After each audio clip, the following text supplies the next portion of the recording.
रामायण बालकांड। ताड़का वध। स्त्री के रूप में ताड़का एक घोर पाप है और पाप को नष्ट करने में कोई पाप नहीं होता। हे राम, तुम इस पापनी का संहार कर दो। प्रातःकाल स्नान, संध्योपासना आदि कार्यों से निर्वित होकर राम और लक्ष्मण गुरु विश्वामित्र के साथ सरिता तट पर पहुँचे। एक वनवासी मुनि ने विश्वामित्र के साथ दो सुकुमार बालकों को देखा तथा उनका परिचय प्राप्त कर वे एक छोटी सी सुंदर नौका ले आए और विश्वामित्र से बोले, हे मुनिराज, आप इन राजकुमारों के साथ इस नौका पर बैठकर सरिता पार कर लीजिए। विश्वामित्र जी ने उस मुनि को धन्यवाद दिया और राम तथा लक्ष्मण के साथ नौका पर सवार हो गए। इस प्रकार वे सागर से मिलन की आतुरता में कलनाद के साथ दौड़ती जा रही उस नदी को पार कर गए। नदी के उस पार एक भयानक वन था।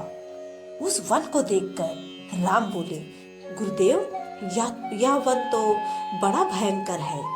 सभी ओर से सिंह, बाघ आदि हिंसक पशुओं के दहाड़ने और हाथियों के चिंघाड़ने की ध्वनि आ रही है। जंगल सुअर, भालू, वन भैंसे आदि वन्य प्राणी भ्रमण करते दृष्टिगत हो रहे हैं। वृक्षों की संख्या के कारण सूर्य का प्रकाश इस वन के भीतर घुसने का साहस नहीं कर पा रहा है और इसी कारणवश चारों ओर अंधकार हो रहा है। इस अति दुर्गम वन का क्या नाम है?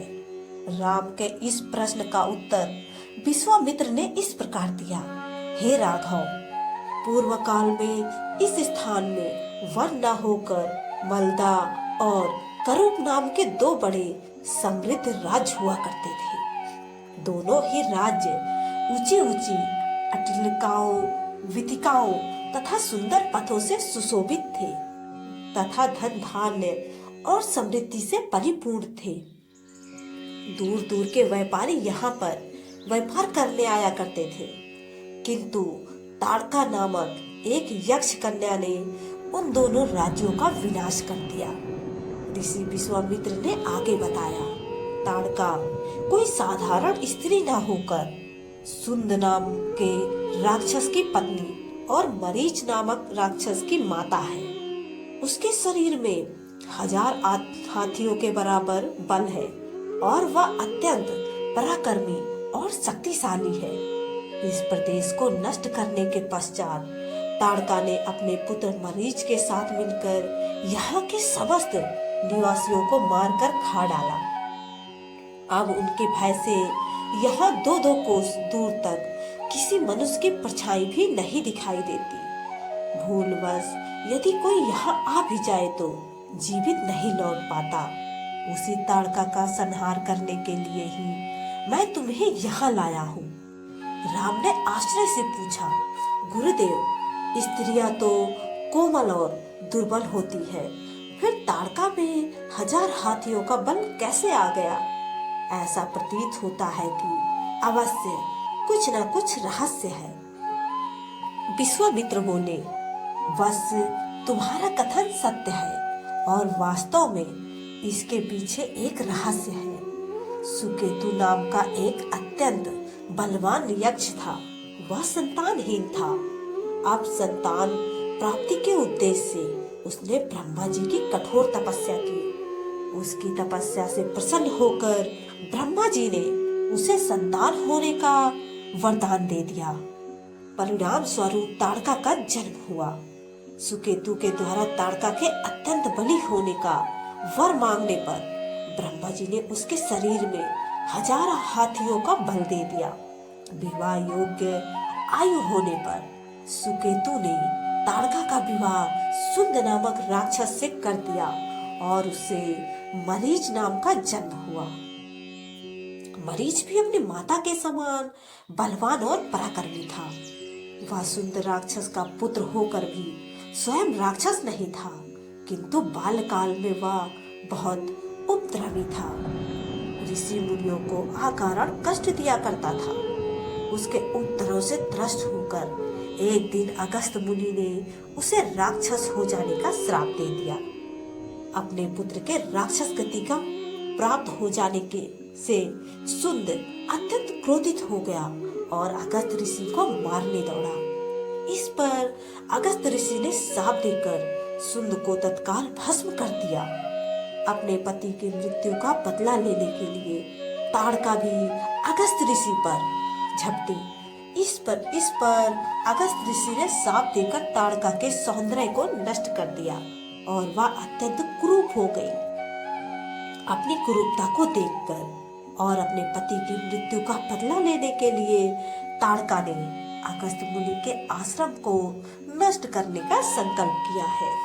अतः हे राम, मैं तुम्हें आज्ञा देता हूँ कि तुम ताड़का का वध करो। तुम्हारे अतिरिक्त इसका वध कोई भी नहीं कर सकता। अपने मन से यह विचार निकाल दो कि यह स्त्री है और स्त्री का वध मैं कैसे करूं?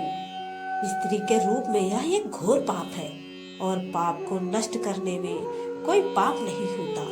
समस्त संशय को त्याग कर मेरी आज्ञा से तुम इस पापनी का संहार कर दो। राम ने कहा, गुरुदेव, आपकी आज्ञा मुझे शिरोधार्य है। समस्त मानवों के कल्याण के लिए मैं अवश्य ही ताड़का का वध करूंगा। इतना कहकर राम ने अपने धनुष पर बाण रखकर उसकी प्रत्यांचा को कान तक खींचकर भयंकर टंकार किया। टंकार से उत्पन्न ध्वनि से समस्त वन प्रांत गुंजायमान हो उठा। वन प्राणी भयभीत होकर इधर उधर भागने लगे। इस प्रकार अप्रत्याशित खलबली मची देखकर ताड़का क्रोध से भर उठी।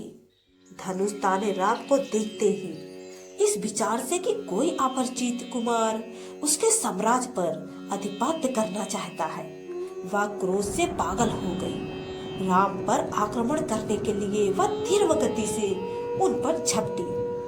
ताड़का को अपनी ओर आते देखकर राम ने लक्ष्मण से कहा, हे सौमित्र, ताड़ के वृक्ष जैसी विशाल और विकराल मुख वाली इस राक्षसी का शरीर कितना कुरूप है। इसकी मुख मुद्रा देखकर ही प्रतीत होता है कि यह बड़ी हिंसक है और निरीह प्राणियों की हत्या करके उनका रक्तपान करने में इसे बहुत आनंद होता होगा। तुम एक तरफ सावधान होकर खड़े हो जाओ और देखो कि कैसे इसे मैं अभी यमलोक भेजता हूँ। विकराल देह धारिणी ताड़का अपने बड़े बड़े दांत चमकाती भुजाओं को फैलाए हुए द्रुतगामी बिजली की तरह राम और लक्ष्मण पर अत्यंत तीव्रता के साथ झपटी। राम इस भयंकर आक्रमण के लिए पहले से ही तत्पर थे। उन्होंने तीक्ष्ण बाण चलाकर उसके हृदय को छलनी कर दिया। उसके वक्ष स्थल से गर्म गर्म रक्त की धारा प्रवाहित हो उठी। वह आक्रमण करने के लिए पुनः टूट पड़े। इससे पूर्व ही राम ने एक और बाण चला दिया जो सीधे उसके वक्ष में जाकर लगा। वह पीड़ा से चीखती हुई चक्कर खाकर भूमि पर गिर पड़ी और अगले ही क्षण उसके प्राण पखेरु उड़ गए। राम के इस रण कौशल और ताड़का की मृत्यु से ऋषि विश्वामित्र अत्यंत प्रसन्न हुए। उनके मुख से रामचंद्र के लिए आशीर्वचन निकले। गुरु की आज्ञा से वहीं पर सभी ने रात्रि व्यतीत किया। प्रातःकाल उन्होंने देखा कि ताड़का के आतंक से मुक्ति पा जाने के कारण उस वन की भयंकरता और विकरालता समाप्त हो चुकी है। कुछ समय तक उस वन की शोभा निहारने के उपरांत स्नान पूजन से निर्मित होकर वे महर्षि विश्वामित्र के आश्रम की ओर चल पड़े।